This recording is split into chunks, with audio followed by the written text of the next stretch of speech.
ये कहानी खत्म नहीं हो सकती। अगर ये खत्म हो गई तो मलिया और behzad के पास चलती हुई सांसों के अलावा और कुछ नहीं रह जाएगा।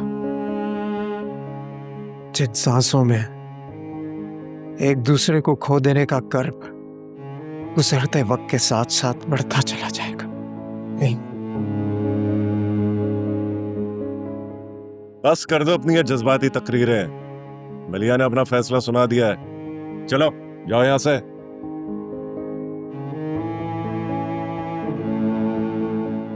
इस तरह मैं खाली हाथ रह गया।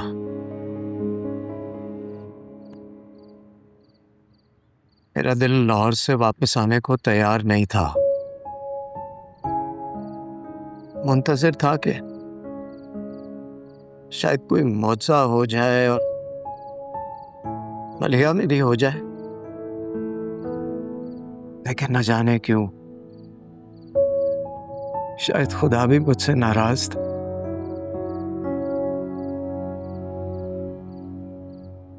अगले दिन मुझे खबर मिल गई कि मलिया का निकाह फोन पर कर दिया गया। मेरा दिमाग बिल्कुल माऊफ हो गया। मैं 3 दिन के बाद किसी हारे हुए सिपाही की तरह वापस लौट आया।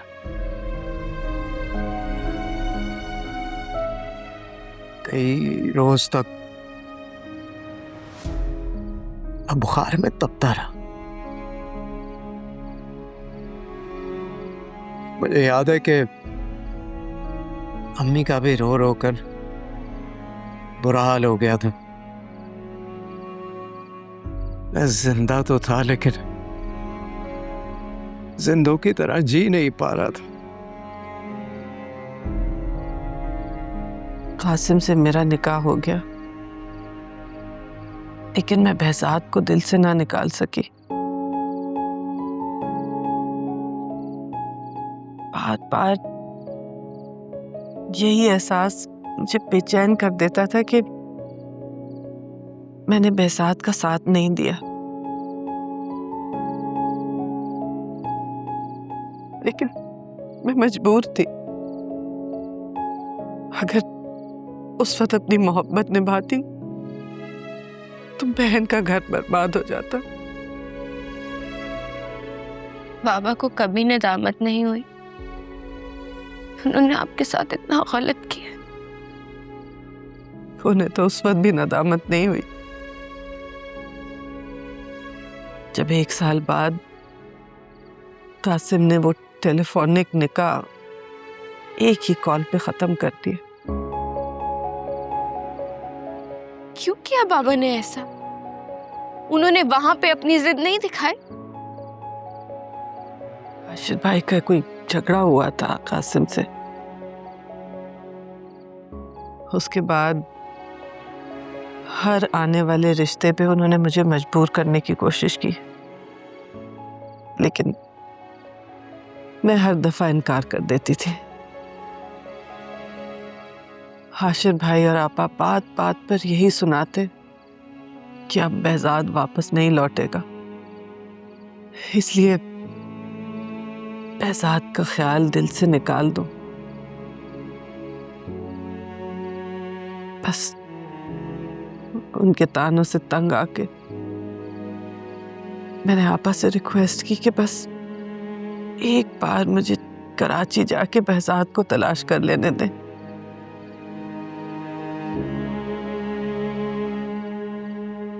तलाक के बाद भी मलिया आंटी ने आपसे कांटेक्ट नहीं किया? मेरी बीमारी के दौरान पता नहीं किसने अम्मी को मशवरा दिया और उन्होंने घर का फोन नंबर चेंज करवा दिया। मेरी भी दूसरी जगह जॉब लगी थी तो मुझे भी नया फोन नंबर मिल गया। ये सोचा ही नहीं था कि मलिया लौट कर वापस आएगी। उसने तलाक के बाद खत के जरिए मुझसे राब्ता करने की कोशिश की, लेकिन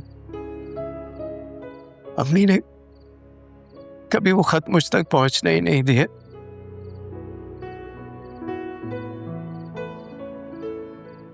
बस फिर अम्मी के और खानदान वालों के दबाव में आकर मैंने दानिया से शादी के लिए हाँ कर दी। और मेरी बदकिस्मती, शादी से एक दिन पहले मलिया मुझे ढूंढते हुए मेरे घर तक आई। अम्मी ने मुझे खबर नहीं होने दी। behzad को भी मेरे आने का नहीं बताया उन्होंने,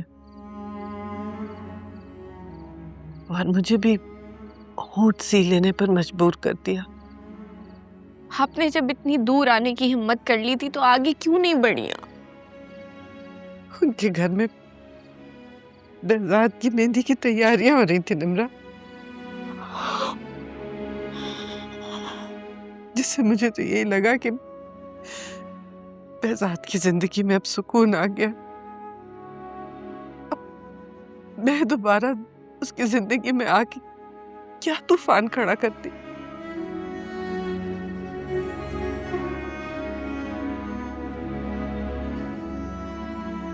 बस फिर आपा के इसरार पर मैंने भी आखिर एक रिश्ते के लिए हाँ कर दी। लेकिन शादी से ऐन पहले जहेज के नाम पे उन्होंने एक तवील लिस्ट थमा दी। इससे हाशिर भाई को भी एहसास हो गया कि तलाक याफ्ता साली को ब्याना उनके लिए बहुत महंगा होगा। तो ये रिश्ता भी खत्म हो गया।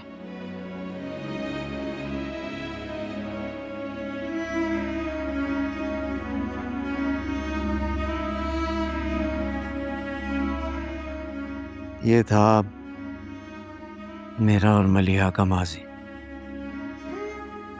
इसके आगे जो कुछ हुआ वो तुम जानते हो।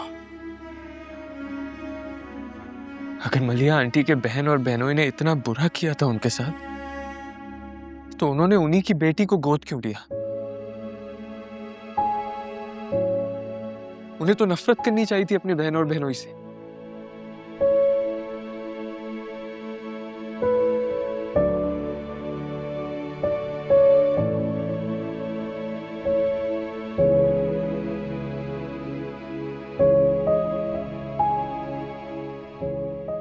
मुझे शिद्दत से एहसास हो रहा है कि आपने मुझे अपनी बेटी क्यों बना ली।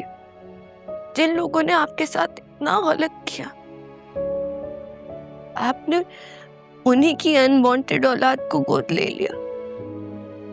बेटा, इसमें तुम्हारा तो कोई कसूर नहीं था।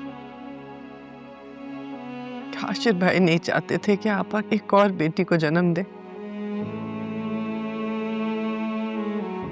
और आपा तुम्हारे पैदा होने से पहले प्रेगनेंसी नहीं खत्म करना चाहती थी।